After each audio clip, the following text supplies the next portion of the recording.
ઊંઝા તાલુકામાં હાજર છીએ અને ઊંઝા શહેરમાં જ બેઠા છીએ. તો એક સારું એવું રિઝલ્ટ મળ્યું છે.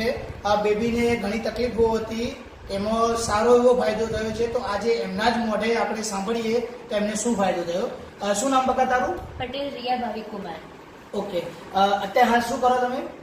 કોલેજમાં કોમ્પ્યુટર એન્જિનિયરિંગ. કોમ્પ્યુટર એન્જિનિયરિંગમાં. તમને શું પ્રોબ્લેમ હતો?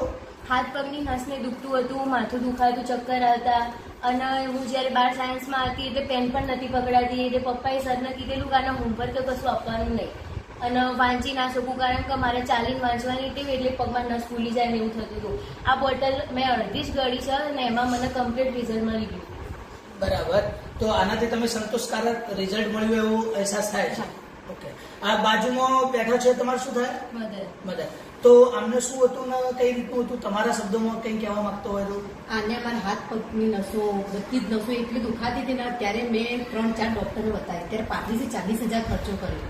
તેને હાથની અંદર નસોમાં નળી મુકાઈને ચેક કરાવ્યું અમે. ડોક્ટરની ફી, કેસ ફી જ અમે 8,000 રૂપિયા આપી હતી. ત્યારે ડોક્ટરે બસ કમ્પ્લીટ રિઝલ્ટ મળ્યું હતું. એ વખતે અમને ડોક્ટર શું કે કશું જ નથી, અંદર દુખાતું તો હતું જ, પણ ડોક્ટર કે એને શરીરમાં કોઈ બીજી બીમારી નથી, પણ એની નસો તો દુખાવાનું ચાલુ જ હતું.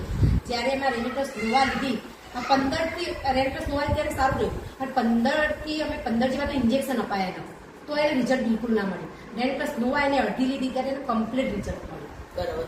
તો પ્રોડક્ટ કઈ રીતે બતાવજો તમે? રેનેટસ નોવા. તો મિત્રો, એમને તમે લોકોને શું કહેવા માંગશો આ માટે? લેવાય કે ના લેવાય? હા, જરૂર લેવાય. જેને બી બીમારી હોય, કોઈ બી, બહુ સારી દવા. મને જો અડધી બોટલમાં આટલો ફરક પડતો હોય તો બહુ સારી દવા બરાબર લેવી જોઈએ કોઈ બીમારી હોય તો. થેન્ક યુ રોકિંગ રેનેટસ.